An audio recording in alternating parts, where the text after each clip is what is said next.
Hello, everybody. It's Mr. Finance, and I'm here. I hear you guys talking. You're saying, Mr. Finance, I need to improve my credit score. I need to hook up. What to do? Well, I know how you can increase your credit score for only $12 a month. Now you're saying, I don't have $12 a month. How many? Well, if you don't have $12 a month, you can't improve your credit score. That's what the video is about, man. Why are you going to click on? If you have 11, you got to go search for the $11 a month video to improve your credit score for $11, because this is the $12 a month credit score. Okay, let's get into it. Now, everybody talks about improving your credit score. Okay, now we're going to just give you a little itty bitty bit of credit info. All right, before you even get into the whole thing. Your credit score is a number, okay? It's a number. You usually want this number to be over 700 or real close to 700. Because if it's over 700 or real close to 700, you got good credit. I know it could go 750, 800, whatever. Don't worry about it. It takes you a while. Just we're shooting for 700, okay? And you can do a lot of things with 700. All right, that's number one. That's your credit score. The second thing is your credit report. Now, your credit report, it has information such as where you're employed, your date of birth, if you got any fake names, because, I don't know, you're robbing banks or something. Like, this is what your credit report has on it. So your credit report is going to tell you what's on there and stuff. So you're going to look at your credit report and say, okay, here's my credit report. Now, so what, right? There are a couple important things about this credit report that helps this credit score, okay? One thing no one ever talks about, I'm telling you guys because you're here, you're my family. It's not like it's a million of us, it's just only a couple of us. So I could tell you, don't go tell everybody else with your big mouth. Don't have a small mouth. Don't tell everybody. But credit is based, there's two, it's like out of 100 percentile, there's two heavy hitters that are like 30-35% each, right? One heavy hitter, and when I say don't worry about it, is like if it gets out of control, you could just bring it back down so it's not that crazy, is your utilization. Meaning we're using a nice round number. Let's say you had $100 worth of credit, right?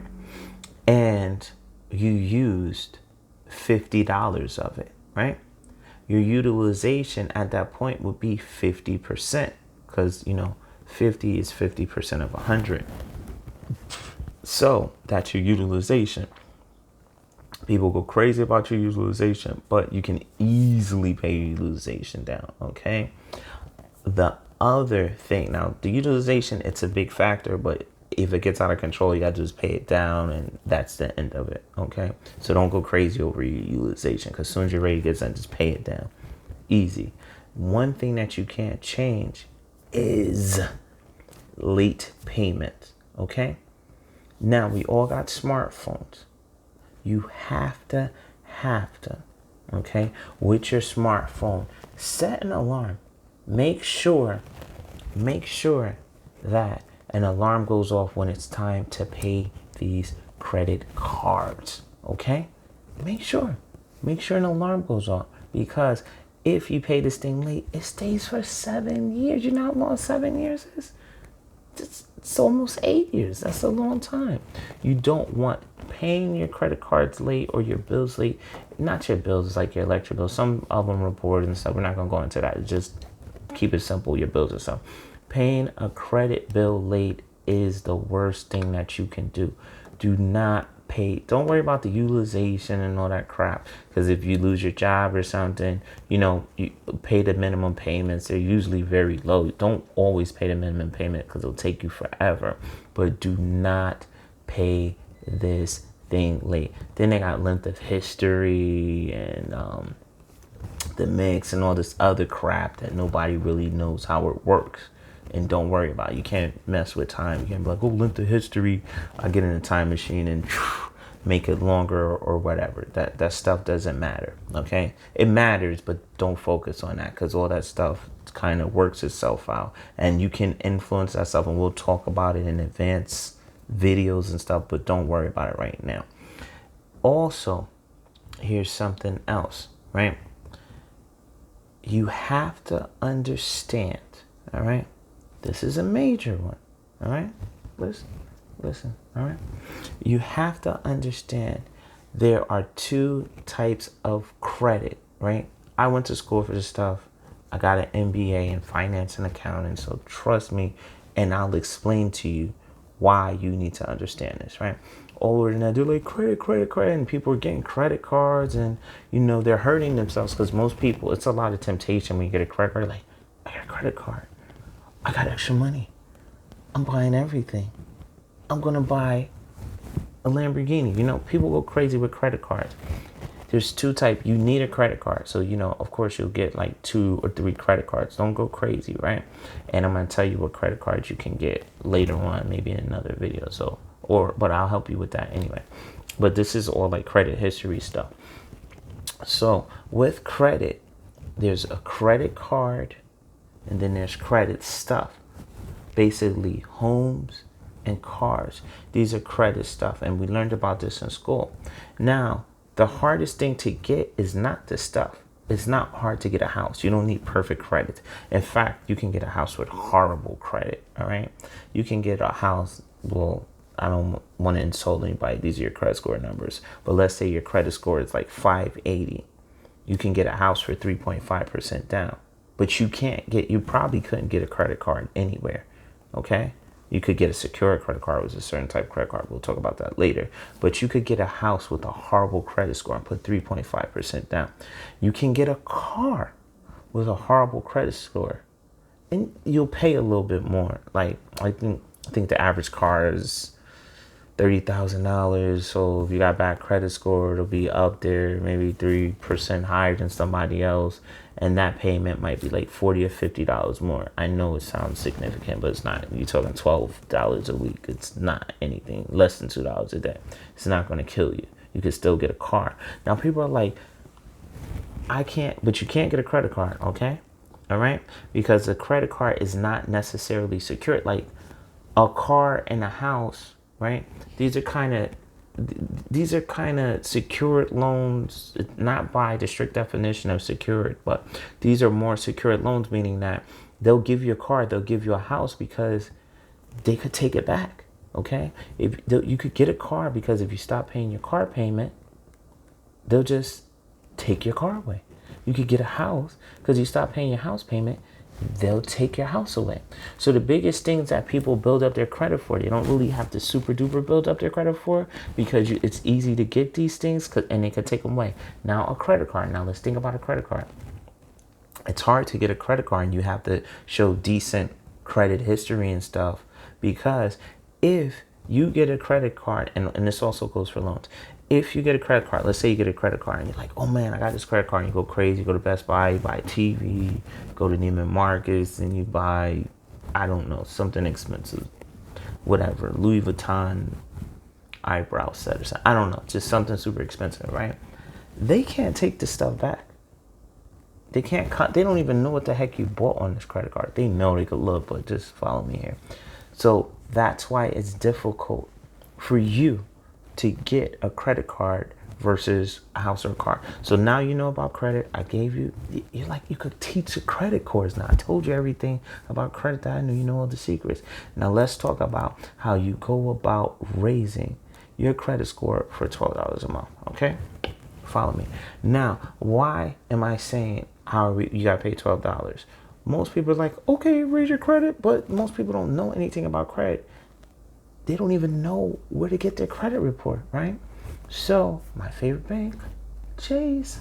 My favorite bank, Chase, right?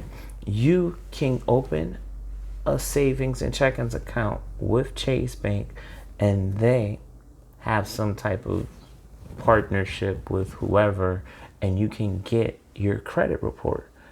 They'll say, hey man, here's your credit report, and it updates. If not, you gotta I think you get your your scores from Equifax, all the creditors and stuff, like 3 times a year. And I forgot the exact times because it's totally not important to me, because I just monitor my credit and get my credit score through Chase. But you can get your own credit report and your score through Chase. This is wonderful. And if you don't have, like, let's say you open an account and you don't meet the direct deposit, because all these banks, they have stuff like you got direct deposit, have a minimum balance. If you don't meet that stuff, you pay $12 a month. So that's how the $12 comes in, right?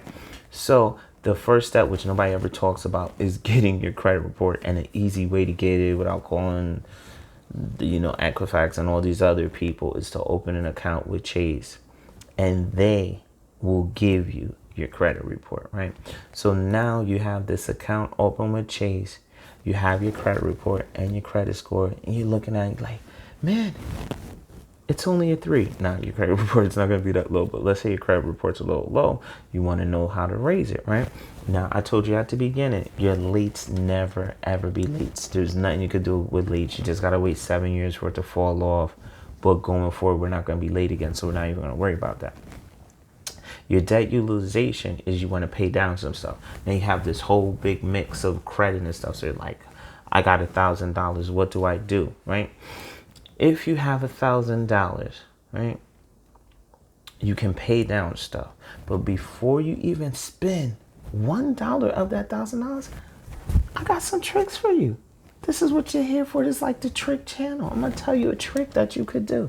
Remember, I told you credit utilization is basically a percentage based on how much they loan you. Saying that your credit card's $100 and you used 50 of those dollars, your utilization is at $50, right? So you could pay off that $50 and bring your utilization, not $50. Let's say you pay off $25 and bring your utilization down to $25, right? But I'm talking to the people out there with no money. So I got to tell you a little trick that you could do. And it's easy and it's simple. And it's the same concept. Instead of paying, right? The first thing you want to do when you get your report, instead of paying stuff down to get your utilization back up, you call them. And since it's the future, you usually don't even have to call them. You could go on the website with your credit card and ask for an increase in your limit. Okay? Now think about it this way. Let's say your credit's $100, right? You could pay $25 and bring it down to 25%. Or you could keep the same $50 on it, ask for a limit, bring your credit from the limit from $100 to $200, and now that $50 is only 25% of $200. I just saved you $25. Don't thank me. Thank me later, okay? Keep watching the video, because I got a couple more little tricks.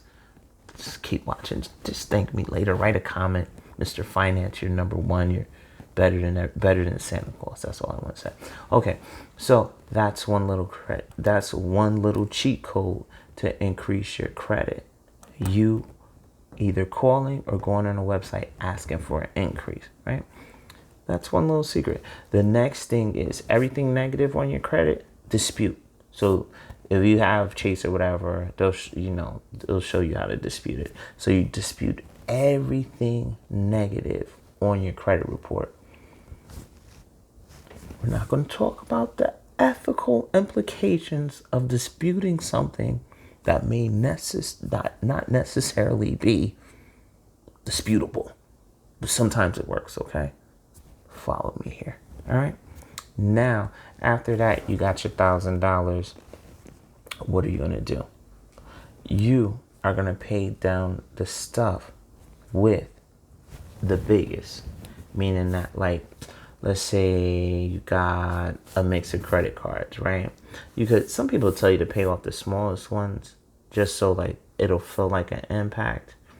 But it's a weighted average. This isn't finance class. I'm not going to go into weighted averages and stuff like that. Just know that, like, if you have a credit card and it has a lot of money on it, you could pay that off, right?